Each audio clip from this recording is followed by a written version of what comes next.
Heavenly Father, we thank you for this day, and we thank you for this time to meet together, to gather, and to read old things and learn from what you've taught the church in the past. We ask that you would bless our time this evening, that we would grow together, have good fellowship, and bring glory and honor to you, our Father in heaven. We pray this in Jesus' name. Amen. So tonight we're starting off with this preface written by C.S. Lewis on the reading of old books. And just to give us a little bit of context, the book that we're going to be studying overall is called On the Incarnation by Athanasius. And so I'll do a little bit more introduction to him next week when we actually get into the book. But there was an English translation done of this work back in the 1940s. And that was the context of Lewis writing this preface or introduction to that book. What I'm holding here is actually a more modern translation from even that one. But they included Lewis's introduction to this book as well, even though it's a slightly different translation. And so the context for this is Lewis is writing in 1943, 1944. This is in the midst of World War II. He actually makes a World War II reference in here when talking about Athanasius. But what he is doing with this introduction is he is advocating for why reading old books is valuable. And at this period, when this book is being translated, that was kind of a big deal that this was, it wasn't unusual for practical theology works to be translated into English, like old practical works. But this is a doctrinal treatise. It's not a long doctrinal treatise, but this is a doctrinal treatise that's being translated into English. And even kind of talks about this is a big deal that this is happening. And so I think he refers to it as an experiment.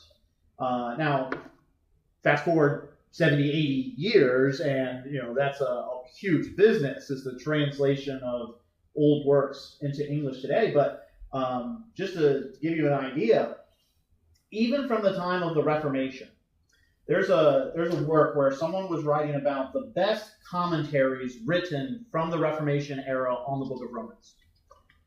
Most of the books that this person talks about, we do not have access to today because they are written in Latin and they have still not been translated into English. So we don't have the best works of the Reformation era in English today because they just haven't been translated yet.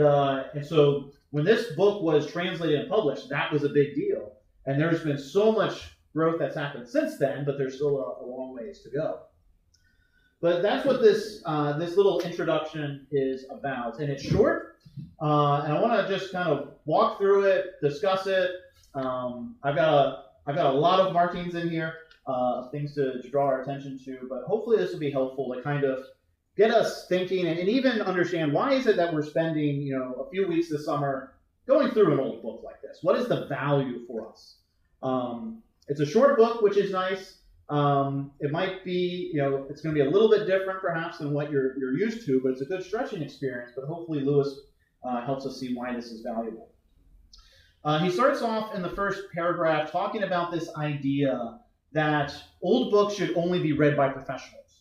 That's the idea of, the professional theologians, the professional scholars, the academics, those who it's their job to read this stuff. And then, of course, they write their modern books on what the old guys said. And Lewis makes the argument, we need to remember, Lewis was actually a professor of English literature. So this was his job. And one of the things that he tried to teach his students is that the old books are not reserved for just the professionals. Actually, all of us need to be reading the old books. In fact, part of what he tries to argue, or one of the things he says is, the student is half afraid to meet one of the great philosophers face to face because we think that we're inadequate. We're inadequate to read these great minds and to actually understand what they say. But then he goes on to say, if we only knew the great man just because of his greatness is much more intelligible than his modern commentator. Sometimes the modern people are actually much more confusing than the original authors. I remember in a class I was taking, we were reading a book that was, it was a combination of translations of older texts and then some sections of more modern authors, opining on their ideas. And the older guys were much more understandable. Honestly, the modern guys, I wasn't quite sure what they were saying sometimes. The older guys, I read them, I'm like, oh yeah, that's simple, that makes sense. New guys, no idea what you're saying. But just because it's new doesn't mean it's better. Older guys, and he makes this point, because of their greatness, the reason they're classical works is because they've stood the test of time, and they should be understandable to a certain extent. And so the closing sentence of the first paragraph, this is Lewis's goal. It has always, therefore, been one of my main endeavors as a teacher to persuade the young that first-hand knowledge is not only more worth acquiring than second-hand knowledge, but is usually much easier and more delightful to acquire.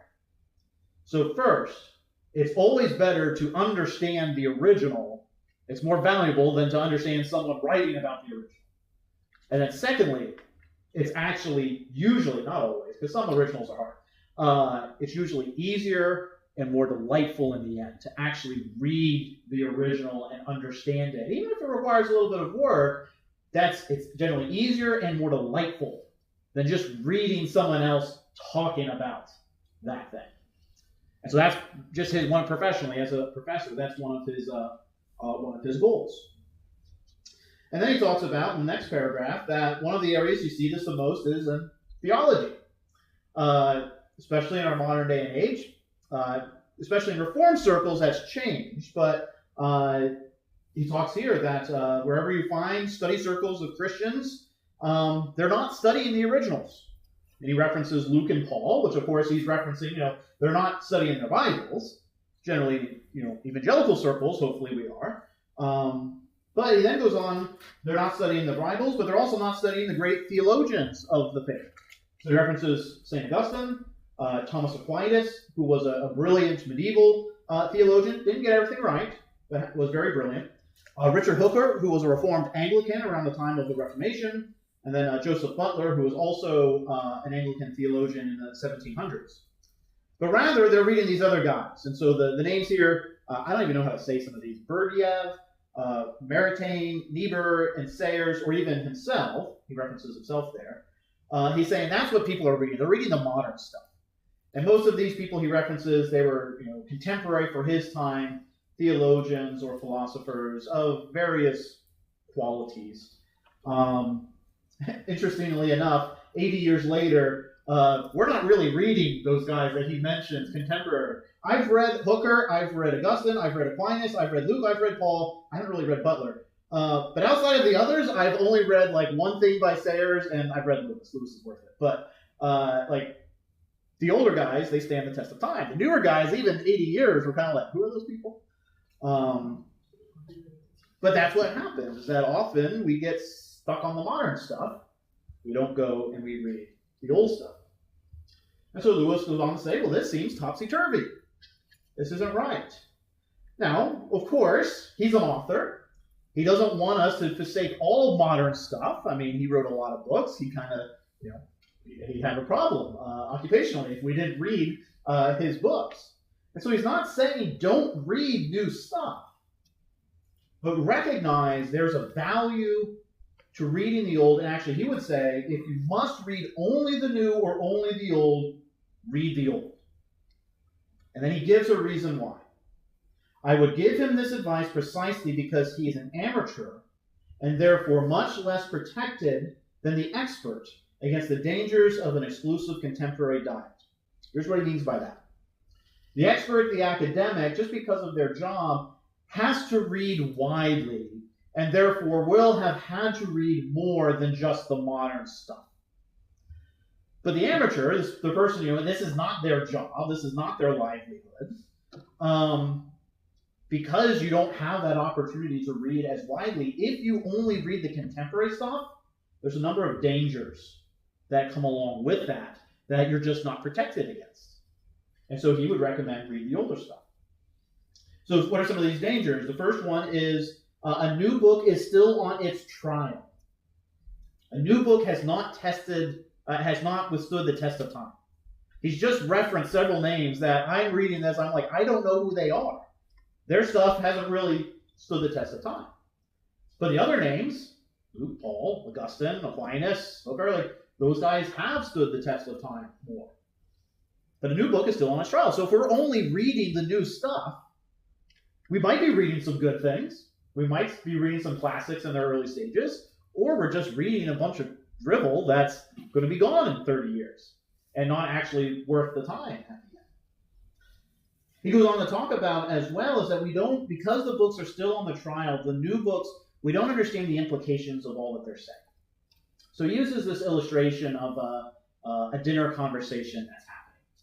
And so, you have people come over for dinner, a conversation starts at 8 p.m., you don't show up until 11 p.m., well, if you just sit down and join the conversation at 11 p.m., guess what you've missed? Last 3 hours of conversation.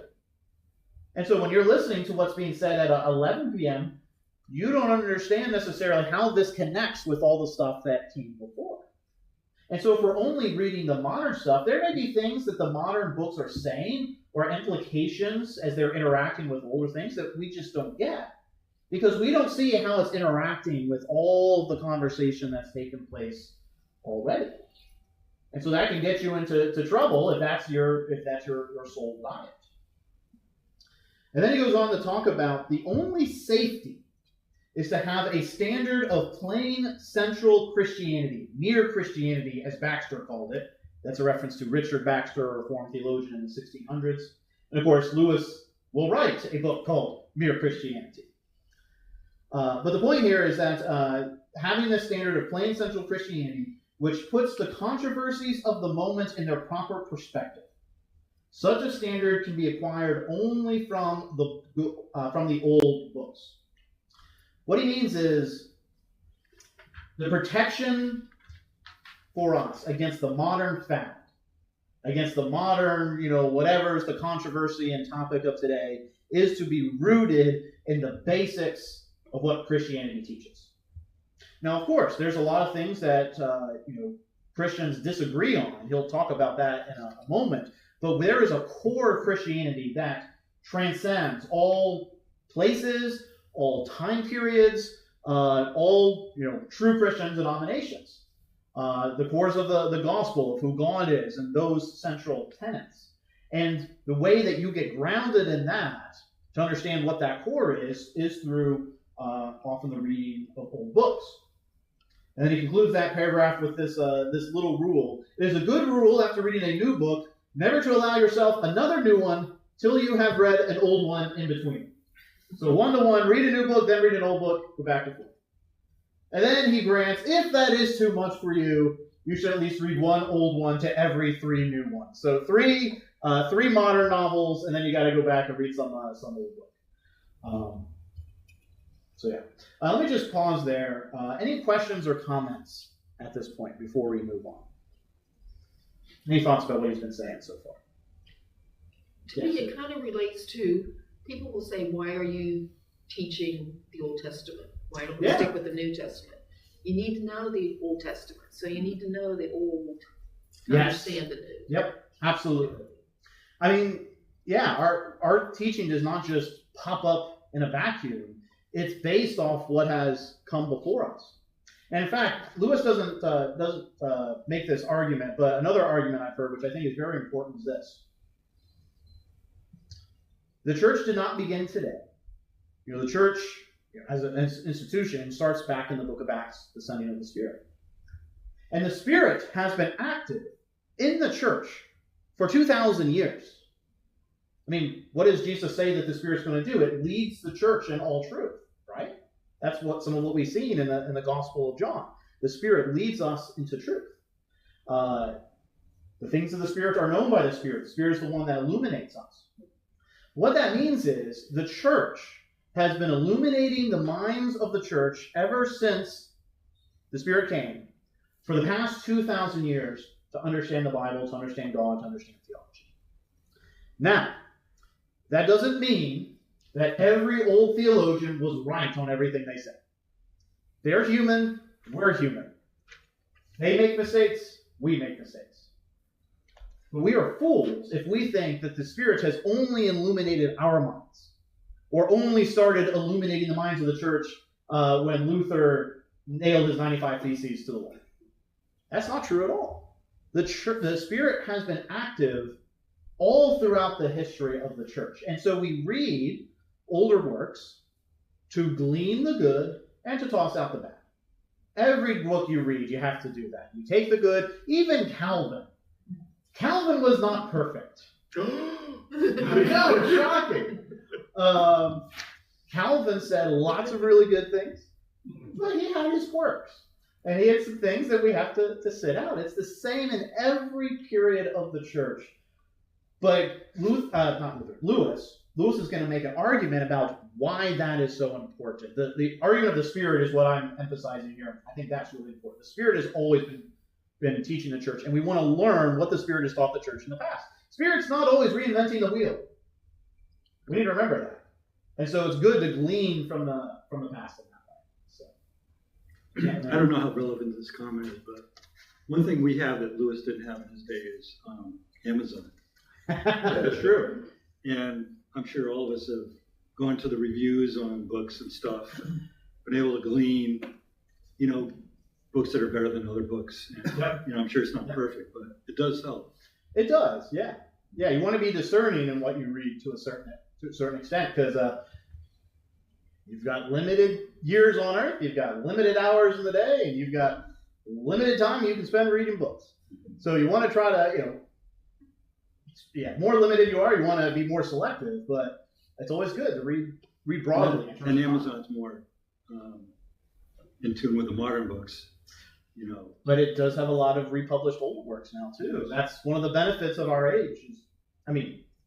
Google Books, you can access so many books now, just at your fingertips on the computer, that would be hidden away in a library halfway across the globe, that you can now access in your living room. And there's plenty of new stuff being published all the time. This is a new translation of a work written 1,600 years ago. That's pretty cool. And in fact, this is part of a series, the Popular Patristic series. They have a whole series of church fathers they're publishing. Now, this is an Eastern Orthodox publishing house. So they publish good books. They also publish weird books because they like some of the weird things from the church fathers. I've got a book of sermons on Mary's Assumption into Heaven from the 8th century. And you read those, and I'm like, I have no idea where you got this from or made it up. But, so this publishing house has good stuff and bad stuff. But this is one of the good things they publish. So, all right. So moving on here, this is where Lewis starts to get into his argument of the value of reading the old stuff. Every age has its own outlook. Every age has its own way of looking at things. It is especially good at seeing certain truths and specially liable to make certain mistakes. We all therefore need the books that will correct the characteristic mistakes of our own period, and that means the old books. We don't even understand or appreciate how modern we are in just the assumptions we have and how we interact with the world. We have no idea. But one of the ways you start to get an idea is when you read someone who's writing from a period that does not share our assumptions.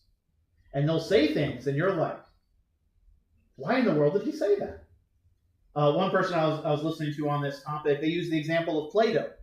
That Plato, when he was talking about politics, one of the lowest forms of politics, or a political system that he ranked, was democracy. Well, our modern system, especially in our culture, democracy is just assumed that it's the best, it's the perfect, like it's the good. We should spread democracy around the world. If you're not a democratic country, you need to become a democratic country. Like it's just an assumption that our culture has. That is not a shared assumption throughout the world. And so when you read someone like Plato, all of a sudden you're like, oh, he was a pretty smart guy. And he thought democracy was like actually one of the bottom two political systems that exist. Why is that? Did he see something or have understanding of things that maybe we've lost or forgotten? Or this isn't to say that democracy is necessarily bad. It's just say you don't necessarily even realize the water you're swimming in until you step outside of it and you're like, oh, that's actually a thing. And we need to recognize that. Well, I guess pure democracy is two wolves and a sheep voting who's what's going to be for dinner. Exactly, that's right. Yep. So he goes on he makes this kind of provocative point. Remember, this was written during World War II. And he makes the point that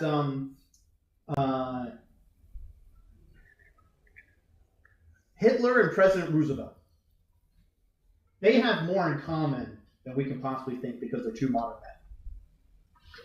Now, during World War II, you're like, these are the opposites, right? Like, Hitler's the bad guy, Roosevelt's the savior coming over, when America entered the war, how can you get more diametrically opposed than those two men? But he's making a point, because they are in the same culture, if you step back 1,000 years and look back on them, there's a lot more shared assumptions than you even realize between the two. Are they different? Of course they're different. They're very different. But we don't realize all the assumptions we have in our time period. And then I'm going to read the last half of this paragraph, starting at the sentence after the name Karl Barth. He writes this: "None of us can fully escape this blindness, but we shall certainly increase it and weaken our guard against it if we read only modern books. Where they are true, they will give us truths which we half knew already." When you're reading a modern book, if it's saying something true, it's something you probably already recognize to a certain extent because of the culture that you're in. You're in the same time period as that modern book. Where they are false, they will aggravate the error with which we are already dangerously ill. They are sharing the same problems that we already have because of our time period. The only palliative, which means the only cure, is to keep the clean sea breeze of the centuries blowing through our minds, and this can be done only by reading old books. Not, of course, that there is any magic about the past. People were no cleverer than they are now. They made as many mistakes as we, but not the same mistakes. They will not flatter us in the errors we are already committing, and their own errors, being now open and palpable, will not endanger us. Two heads are better than one, not because either is infallible, but because they are unlikely to go wrong in the same direction. To be sure, the books of the future would be just as good a corrective as the books of the past, but unfortunately, we cannot get at them. So I just love that line. What do you think about that section? That's like one of my favorite sections of this whole. Could you weed it out a little bit? Yeah. Clarify it a little bit. Yeah. So every age has blindness, and we can't fully get away from that. But if we only read modern books, what's going to happen is that blindness is only going to increase. We're not going to learn new truths by just reading things from the current time period, because those are things we kind of already know.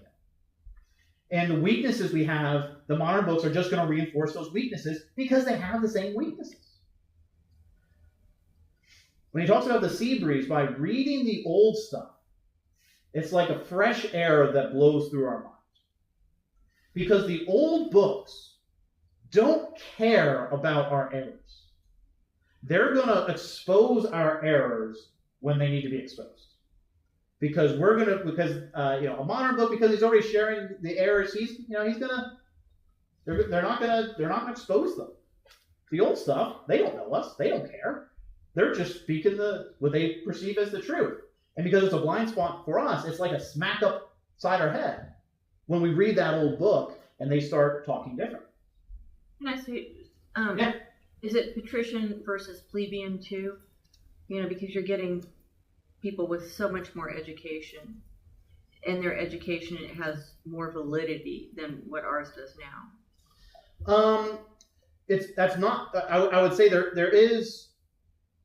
So it's not exactly the argument he's making, because he talks about people aren't necessarily cleverer than they are now, and they still make mistakes. But there is an aspect I would argue that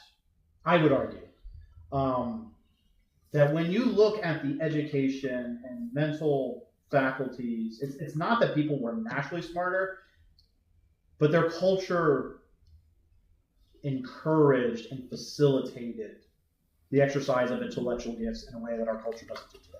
Mm-hmm. They didn't have phones. They didn't have Netflix. They didn't have YouTube. What did you do when you couldn't sit around and watch TV? You lit a candle or lit a lamp, you read. Yeah, you read or you thought. Well, I don't know if I'm right or not, but I think there were more polymaths, Oh, yeah. incubated from that, what you're just saying. Oh, yeah. I mean, they had to know Greek, Latin, and Hebrew before they entered university. Like that was, you were expected to learn that as a teenager.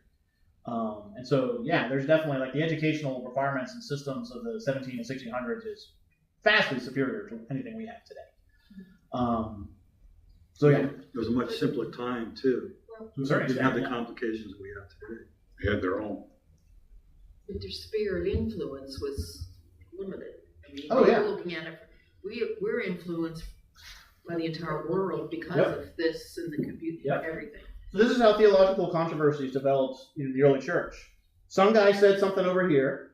Someone wrote it down, or maybe he wrote a book or something, or someone copied a sermon, and then that got sent somewhere else, and somewhere else read it, and was like, "That's terrible." And so then they wrote their response, and then that someone had to handwrite a copy of that, and that got sent to the other guy, and he's like, "No, you're completely wrong." And then he had to send it by foot or send it by ship to get from point A to point B.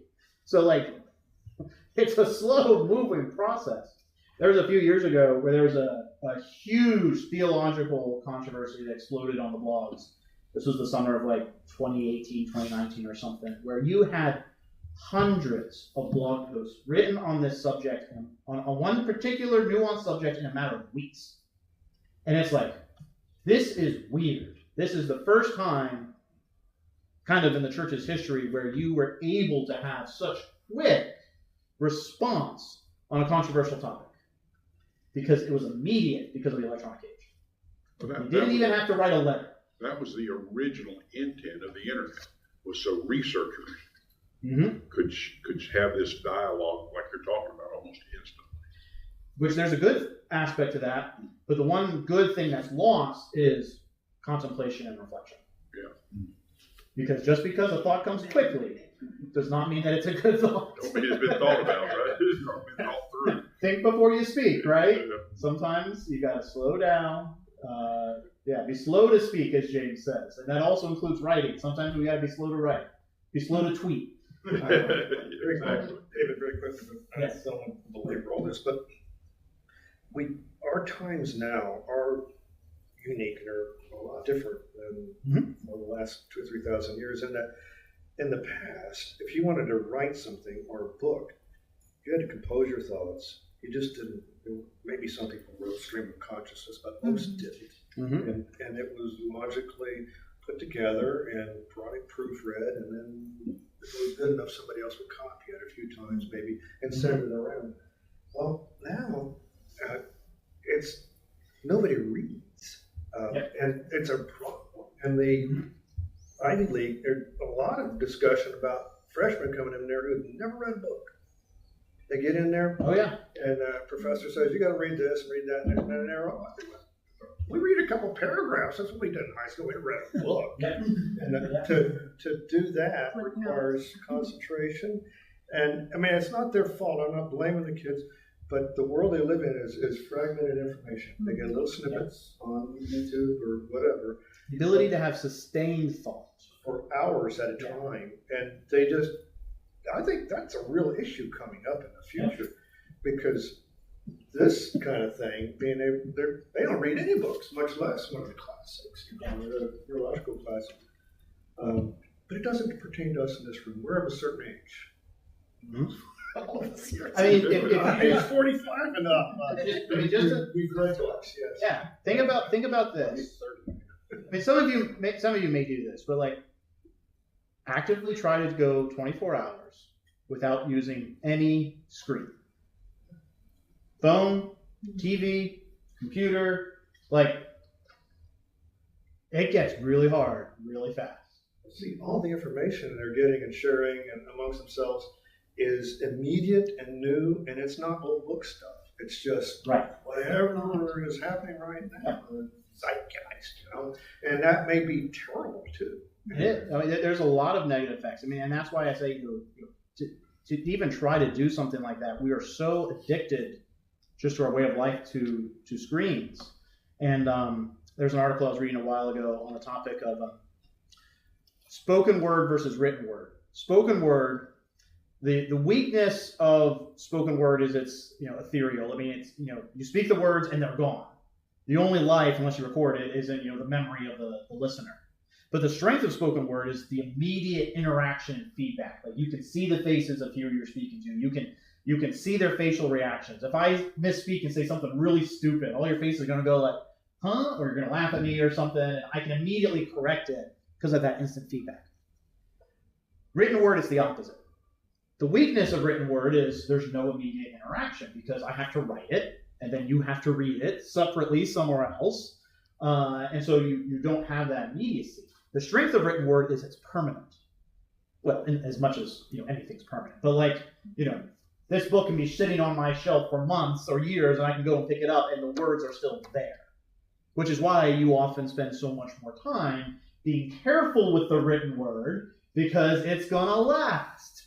It's not just gone and forgotten. What have we done with social media? We've combined the permanency of written word with the etherealness, it's gone in a moment when you scroll, of the spoken word, and all of a sudden we are not giving the care that we should to the things we say on social media. And you actually have exasperated a lot of problems. And actually you combine both weaknesses, because you have the weakness of written word, because there is no immediate interaction or feedback. You've just written something in a tweet or on a Facebook post, and then it's out there. But we think of it as not being a big deal because you just scroll and then it's gone and you forget about the things you wrote. But actually it's still permanent because it's there unless you delete it. It's actually a really terrible thing that we've come up with when you think about it that way. So. It's so much AI, initiated too. People don't even know what they're listening to, But I was just thinking, professors these days, they want tenure. They want to establish themselves in universities so they never get fired, basically. So they write a book. So the impetus of that is kind of politic, And I just think of the old souls, they were a better persuasion than that, Yep. Yeah, I mean, there's all kinds of issues you get into when you start having to deal with those kinds of political shenanigans for tenure and things like that. Yeah. One thing to say, I know you're going to get that. When you sit down and you read something that is important, there's neurological stuff going on because you're looking at the structure of the word and how the sentence is formed, and it's a lot different than hearing somebody speak it in a casual conversation or on a YouTube clip or whatever it might be, and you internalize this stuff. Yep. And it's just an important skill. And the Bible speaks all about the word, the written word, and it's emphasized. There's a value to that. We were given a book. Yes. And not just an oral tradition. So I'm concerned about the kids now because, we all had to, in high school, you had to read books. You just had to. And now, whether it was David Copperfield or whatever it was, but you read that novel from start to finish and you internalized the arguments. And maybe you didn't agree with everything, but that's fine because that's part of interacting with the author. And if you've got a generation that hasn't done that, they really are missing a lot of their ability to think very critically. And that's part of why the church has to develop that culture, because we are a people of the book. We have to be readers. And that's why we need to keep the Bible.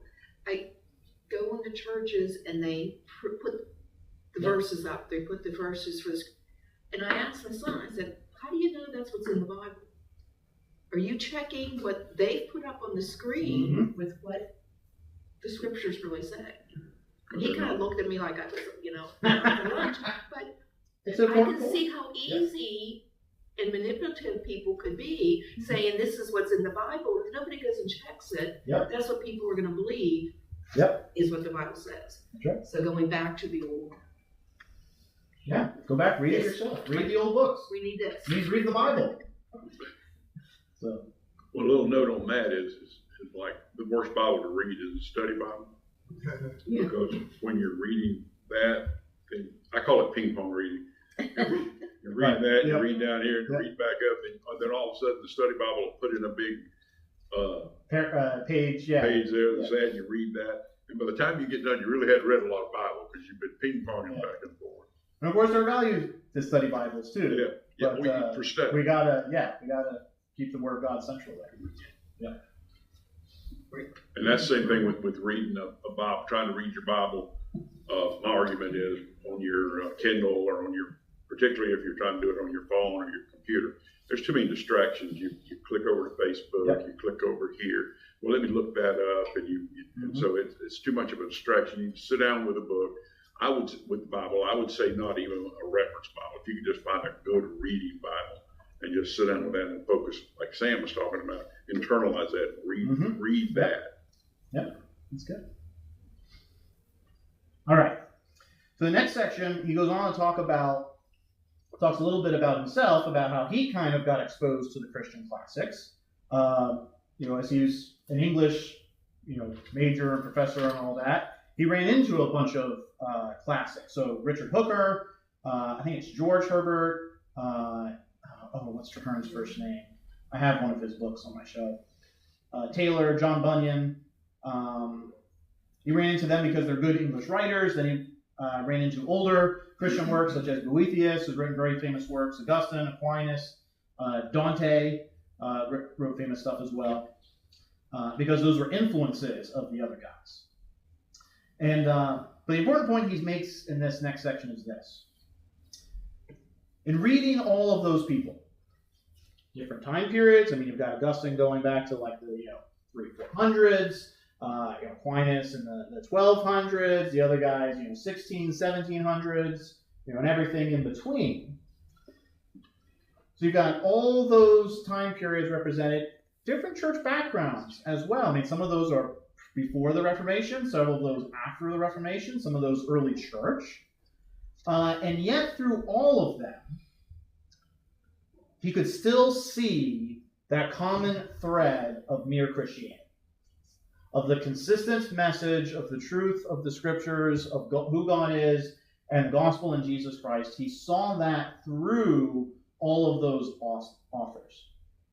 And he says, part of the reason I know this is because it was to my own cost. Luther was a later convert. He started off reading these books as an unbeliever. You mean Lewis? What? You mean Lewis? Lewis, what did I say? You said Luther. Luther, yes, thank you. They're both little names. See, the benefit of spoken word immediate feedback. You say something wrong, someone will correct you. Lewis, when he was reading this stuff, he was an unbeliever. And so he's reading these Christian classics, and he keeps running into this theme of, the truth of Christianity across all these authors. He writes, I learned to recognize, like some all too familiar smell, that almost unvarying something which met me. Now in this guy, now in this guy, now in this guy, etc., etc. In the 18th century, one was not safe. These other guys would come across your paths. And these other works, the Fairy Queen, the Arcadia, classic works with Christian influences. That same mere Christianity was through it all. That odor which is death to us until we allow it to become life.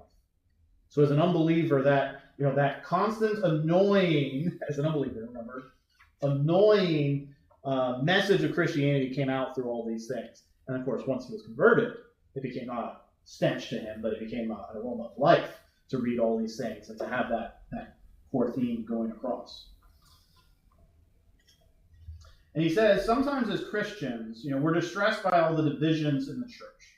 And the divisions are bad, but sometimes we don't realize how much we're united until we step outside of it. Until we step outside of it and see how much we actually have in common in Christ Jesus across denominations and across centuries and time periods as well. Yeah, great. That was one thing, maybe you're going to get to it, where he said, we see the mistakes of Christianity being within it.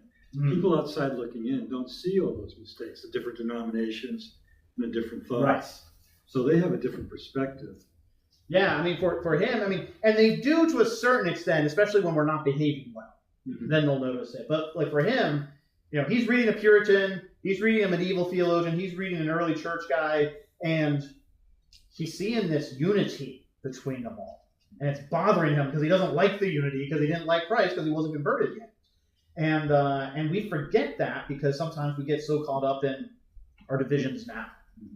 Like, Go ahead. well, I'm just going to say, like, Presbyterians and Baptists, we've got a lot of differences. But we've got more in common than we do with any unbeliever, no matter what. Even members of our own family.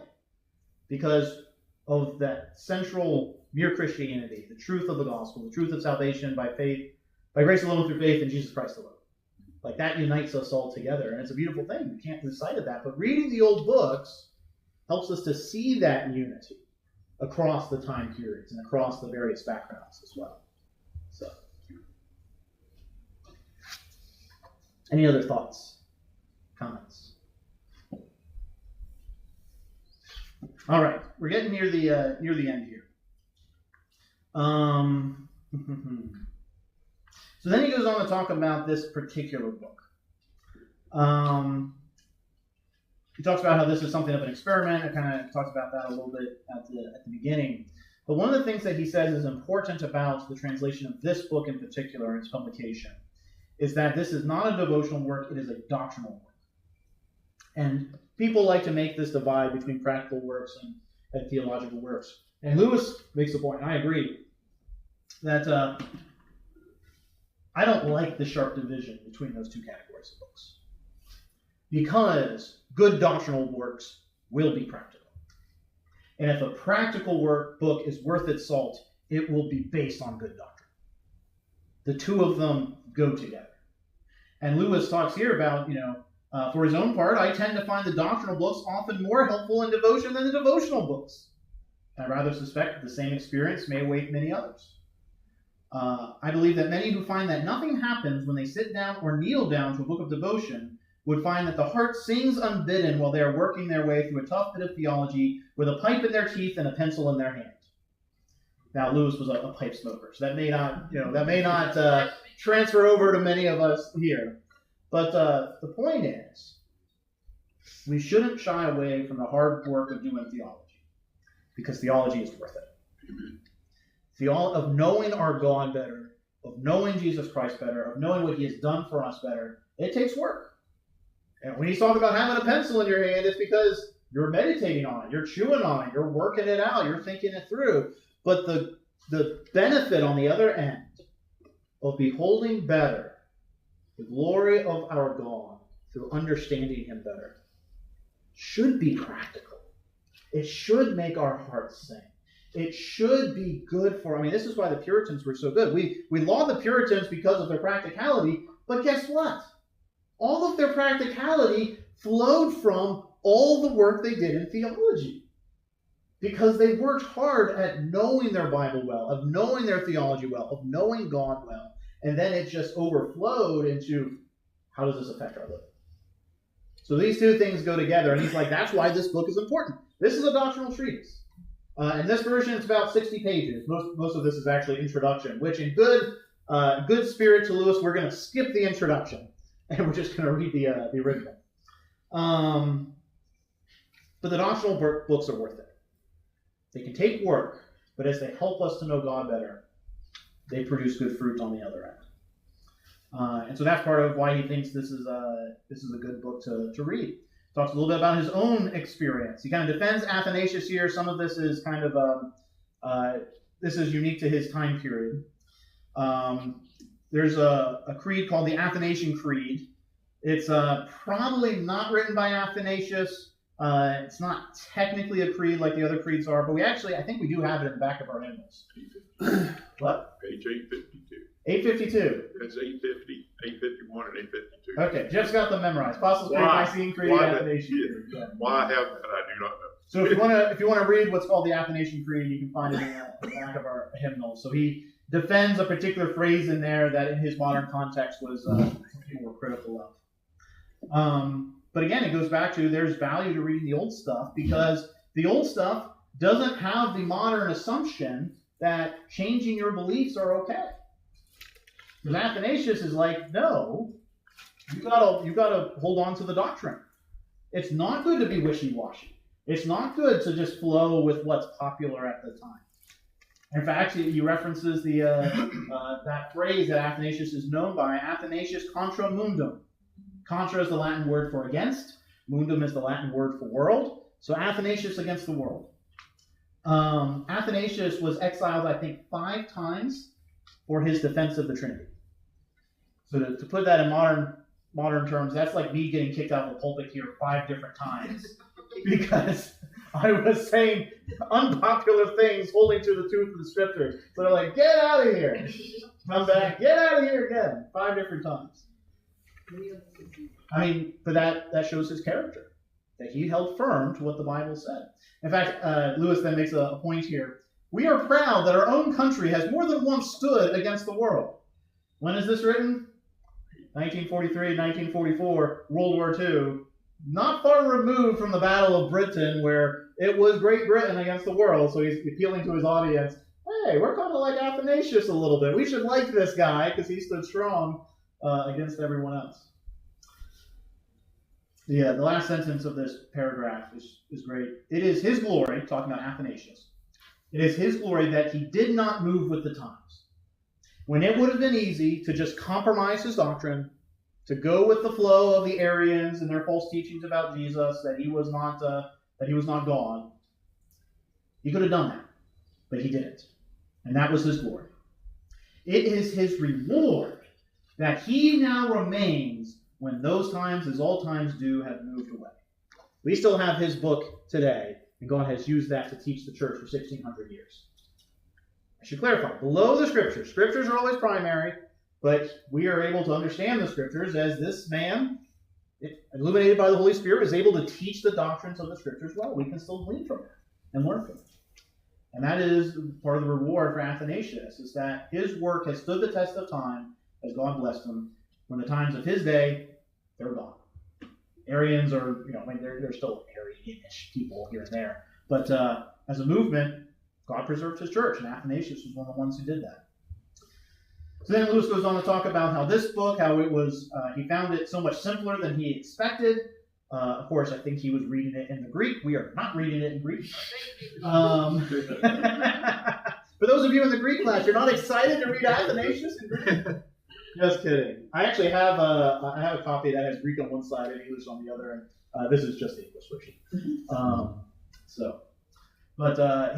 He goes on then to talk about just lauding this book. It's worthwhile. Read it, and the translation as well. Now, of course, he's talking about the older translation, which is free online. So that's the one I'll send out. It's still pretty accessible. If there's some difficult things, I'll send out some explanation so that it's not too difficult. And since it's a short book, we're only going to be reading small sections at a time, so it should be manageable.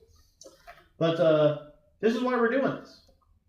We did one book study before, C.S. Lewis's The Screwtape Letters. I think this is the second one we've done since I've been here. And part of the point of this is just to keep the clean sea breeze of the ages of the church passing through our minds to help confront us with the blind spots that we have, and just to practice. We practice being good readers, practice reading the history of the church and the things that God has, the authors God has used to grow and defend and to build up his church over the centuries. So, yeah, Violet. I thought there was a lot of humor in the Screwtape Letters. Oh, absolutely, yes. Just really fun humor. But down here he says the sawdust equality. So is he talking about the sawdust trail? Which is the, in a tongue-in-cheek way, like the feeling Christianity that isn't really the thinking Christianity. Yeah. I'm talking about the literal sawdust trail. Where they had the tent meetings and. Yeah, this is different. Okay. So what he's referencing here is that sawdust quality, which is so common in modern renderings from the ancient languages. Basically, when you read a book translated from an old language into modern English, some of them come across very dusty, very sawdusty, very just not fun to read and things like that, which is sometimes why it's hard to read old books, is because the translations are just rough. To me, I take it sawdust is cheap. That's what you make plywood out of, rather than oak. Right, yeah. That might be... F board or whatever you're going to do. Yes, but so the idea is it's just not writ quality. And when he was writing for the translation at that time, he's saying, this isn't like that. This is a better translation. Even has wits. He references this phrase, wise acres. That's a word that's used in the first page of the translation, which is Lewis was only writing in the 40s. It's not that long ago, but he's also British. So some of the words and phrases they use are a little different than us. And so I believe wise acres is kind of like a proud, foolish person, who thinks they're wise, but didn't really. That's a word that's used in the first page of that translation. Now, David, that book you have in your hand, would that be considered an old book or a modern book? It's a modern translation. It's a modern translation of an old book. Yes. So would Lewis recommend that book? Mm-hmm. Okay. So it doesn't lose something by going. So good. The part of the difficulty with translation is there's always going to be a little bit of loss because languages aren't exactly the same. But a good translation is still going to faithfully communicate what was originally there. The benefit of a modern translation is that it's going to be a little bit more readable. But even most old translations, if it's a good translation, are still accessible to modern readers. Because when I heard old book, I was thinking we have to go back and get as close as we can to the original. No, because then you have to read Greek. Not that far back. Because that's part of the difficulty is all these old books are written in Greek and Latin, and scholars could read them in the originals. That's why you had to learn Greek and Latin to get into university, because you had to be competent to deal with primary sources in those original languages. And that's why a lot of that stuff wasn't translated. The reason all those commentaries were written in Latin and weren't translated is because all the pastors and scholars could read Latin. So why translate them? Everyone could read them. It's not until you got to the modern age where it's like, oh, we're not going to learn those languages anymore. Where it's like, okay, we just cut ourselves off from thousands of years of human knowledge and intellect. It's like, that probably wasn't a smart idea. But that's good. That translations are becoming more common and popular. So, yeah. Why did they stop teaching Latin? Was it like the church, well, the Vulgate, for instance, they didn't want people to really understand because they wanted to keep the hierarchy. So, why dumb down the masses? I mean, there must have been, Yeah, but that's happened in America, and America wasn't a Catholic country. So behind the madness, I don't know. I don't know all the reasons why, but even in the early 1900s, universities like Harvard, Yale, would still require, much stricter entrance requirements than what we do today. And so I think a lot of it is kind of a modern snobbery where, why do we really need to read Latin? Do we really need to read all those old books? I mean, we're so much more advanced than those people. We should be, we've got other stuff to spend our time on. We don't need to learn this language to read these people that we don't care about. Read Latin instead. Yeah. Yeah. Well, when I was in school, they still taught Latin, but it was only those that were going into science fields Right. would do the Latin. If you were going into the liberal arts area, you did French or Spanish because that was the spoken language of a lot of people in the Latin. And a lot of schools have closed down their classics departments. Even Calvin College closed down their classics department a couple of years ago. And so there's no need then to learn Greek and Latin and Hebrew because you're now you can do it. It translates it for you. Yeah, but it's not a substitute for actually knowing it yourself. But that's what the attitude is. Yep, you're exactly right. The time learning. A lot of seminaries are cutting Greek and Hebrew requirements from this. Yep. Yep. Not necessarily Reformed seminaries, but more broadly in evangelicalism. It's kind of well, you've got software, so why does your pastor need to know Greek and Hebrew? And the important thing is, doing the work of ministry, and so preaching and managing your 1,000-member churches. So you don't expect them to. It's kind of like how they took cursive out of schools and now they're putting it back in. Yep. I still write almost exclusively in cursive. That's my rebellion against There's a generation of children who do not know how to read cursive. When I took the SAT back in 2012, kids didn't know. Yeah. Where have I been? It's I taught my kids at home, Yep. Any questions, comments, thoughts before we close this evening?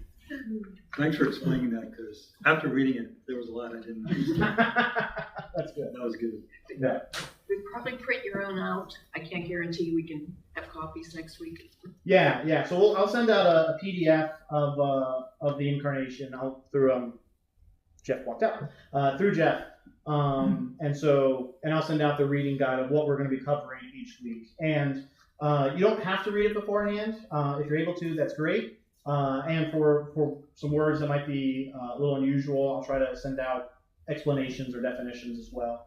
And if you have any questions beforehand, you can let me know so I can help clarify that for you right then or address it in the class. But part of it will be just kind of walking through the argument. One of the things you'll learn as well is that when reading older theologians, just the way they approach things, the way they think through things, like it is very logical and they have a way of doing things, but sometimes it's just different than the way we approach things. And that's good and helpful. Doesn't necessarily mean it's always right, but it is helpful to see the way they approach things. It just exposes us to other ways of thinking that helps sharpen us. So that's the way the Bible's written too. Yep, exactly. So I'll do my best to be a guide. If you walk in and be like, I have no idea what's going on, hopefully you'll walk out being like, okay, that makes sense. I can understand. That's okay. We will get there together. So. All right. Anything else?